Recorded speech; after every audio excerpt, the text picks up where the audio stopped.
할렐루야. 사랑하는 대강의 가족 여러분, 오늘 하루도 하나님의 말씀과 동행하는 삶이 되길 소망합니다. 오늘 함께 나눌 하나님의 말씀은 마태복음 8장 14절에서 17절 말씀입니다. 예수께서 베드로의 집에 들어가사 그의 장모가 열병으로 앓아 누운 것을 보시고 그의 손을 만지시니 열병이 떠나가고 여인이 일어나서 예수께 수종들더라. 저물매 사람들이 귀신 들린 자를 많이 데리고 예수께 오거늘 예수께서 말씀으로 귀신들을 쫓아내시고 병든 자들을 다 고치시니 이는 선지자 이사야를 통하여 하신 말씀에 우리의 연약한 것을 친히 담당하시고 병을 짊어지셨도다 함을 이루려 하심이더라. 아멘. 많은 사람들은 예수님이 이 세상에 오신 이유를 우리 인간을 구원하시기 위해서라고 알고 있습니다. 인간이 아담과 하와의 범죄 이후로 죄의 노예가 되어 있었기에 십자가를 통하여 믿는 자들의 죄를 사하시고 하나님과 인간의 사이를 화평하게 하시기 위해 오셨다는 것입니다. 그래서 예수님을 구세주다, 대속주다, 평화의 왕이다라고 말을 합니다. 우선 이러한 생각은 매우 정확합니다. 그러나 또 하나 덧붙여서 말씀드리고 싶은 것은 예수님께 대한 구약의 예언의 말씀들이나 실제 예수님의 사역을 세밀하게 관찰해 보면 이러한 생각이 왠지 부족하다는 느낌을 받게 된다는 사실입니다. 오늘 본문에는 바로 이러한 예수님에 대한 이해의 부족한 부분에 대한 해답이 있습니다.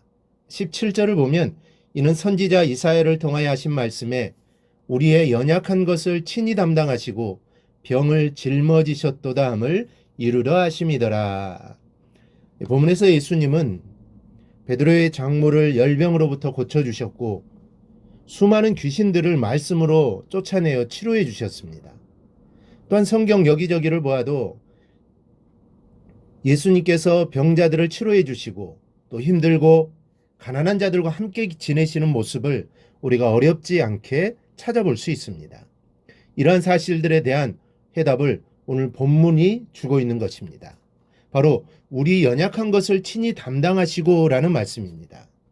예수님이 오신 것은 본문 말씀이 증거하듯이 단순히 우리의 영혼만 구원하시기 위해 오신 것이 아닙니다. 예수님은 영혼뿐만 아니라 우리의 삶을 위해서도 오셨습니다. 여러분, 자녀들이 아프면 마음이 어떻습니까? 마치 내가 아팠으면 하는 게 이 부모의 마음입니다. 하나님의 마음도 그렇습니다. 사랑하는 자녀들이 예수 그리스도를 통해 구원은 받았지만 그렇다고 해서 이 땅에서 고통 가운데 사는 것을 원하시지 않습니다. 하나님은 우리가 이 땅에서 행복하고 또 건강하게 살아가기를 소망하십니다. 그래서 예수님은 우리의 삶 속에 있는 문제인 병이나 소외감, 좌절, 슬픔 등의 이 총체적인 인생 문제 해결을 위해 이 땅에 오신 것입니다. 여러분들에게 어떤 질병이 있습니까? 육체적인 질병 말고도 이보다 더 심각한 질병이 얼마나 많습니까? 삶이 고달프고 골치 아픈 문제들이 우리의 마음을 병들게 하고 있습니다. 우울하게 하고 신경질적이 되게 하고 폭력적인 사람이 되게 하고 있습니다. 그리고 이것이 원인이 되어 육체가 원인을 모를 질병에 시달릴 때가 있습니다. 의사들은 이러한 병 앞에 신경성이라는 이름을 덧붙여 놓고 있는 실정입니다. 여러분, 현대인 4명 중 1명이 정신질환을 가지고 있다는 보고가 있습니다. 예전에는 완전히 정신이장이 된 사람만 정신병자라고 했지만 지금은 아니라는 얘기입니다.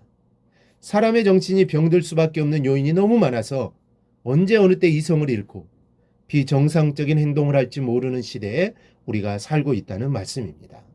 이러한 현실 속에서 건강한 영혼과 마음과 육체를 유지하고 살려면 어떻게 해야 합니까? 바로 예수님을 의지하는 것밖에 없습니다. 세상에서 받은 충격을 하나님 말씀으로 다스리고 세상에서 받은 서러움을 우리 주님의 사랑으로 채우는 방법, 그리고 이 사랑을 우리 서로가 주고받는 방법 외에는 방법이 없는 것입니다. 그러니 우리가 해야 할 일도 명백합니다. 바로 예수를 믿는 사람답게 세상 사람들의 연약한 부분을 채워주는 일이 우리 그리스도인이 해야 할 일입니다. 예수님께서 가난한 자들과 함께 하신 것도 우리가 본받아야 합니다. 예수님께서 소외된 자들과 함께 하신 것도 본받아야 합니다.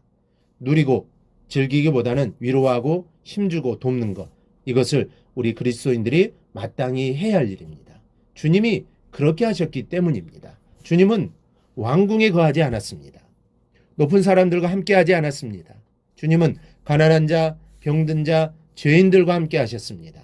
왜냐하면 그들에게 주님이 필요했기 때문입니다. 그래서 주님은 그들과 함께 하셨고 그들을 위로해 주셨습니다. 그리고 말씀을 주셨습니다.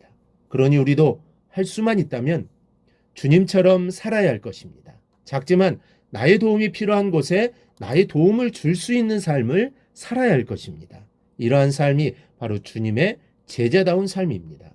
우리 사랑하는 여러분, 우리의 고통을 대신해 주시는 예수님이 계시다는 것이 바로 우리의 행복입니다. 우리가 찾아가서 위로해 주어야 할 사람들이 우리 곁에 있다는 것, 이것이 우리의 기쁨입니다. 그러니 내게 있는 인생 문제를 주님께 맡기시기 바랍니다. 오늘 이른 새벽 주님께 고민을 털어놓아 보십시오. 예수 안에만 참된 위로와 기쁨이 있다는 사실을 경험하시게 될 것입니다. 또한 위로하며 사십시오. 다투고 아웅다웅 사나 위로하며 감격하면서 사나 하루를 보내기는 마찬가지인데 우리가 기왕이면 즐겁게 살아야 하지 않겠습니까? 여러분, 하루하루가 엮여져서 인생이 되고 미래가 됩니다. 오늘 하루를 어떻게 사느냐가 여러분의 미래를 결정한다는 사실을 기억하십시오. 그리고 예수님께 위로받고 위로를 나누며 사십시오. 사랑하며 사시기를 바랍니다. 이것이 바로 이러한 삶이 바로 행복한 삶입니다. 하나님의 자녀답게 사는 것이 행복한 삶입니다. 이 사실을 기억하고 어려운 일을 만날 때마다 주님께 맡기고 주님으로 인해 위로받으시고 또 그 위로를 필요한 사람들에게 나누어주는 삶을 꼭 살아가기를 바랍니다. 그리하여서 주님 안에서 행복한 삶을 살아가기를 주님의 이름으로 축원합니다. 오늘 묵상한 말씀을 굳게 잡고 삶으로 실천하며 살아내는 대강의 모든 성도들이 되기를 축복합니다.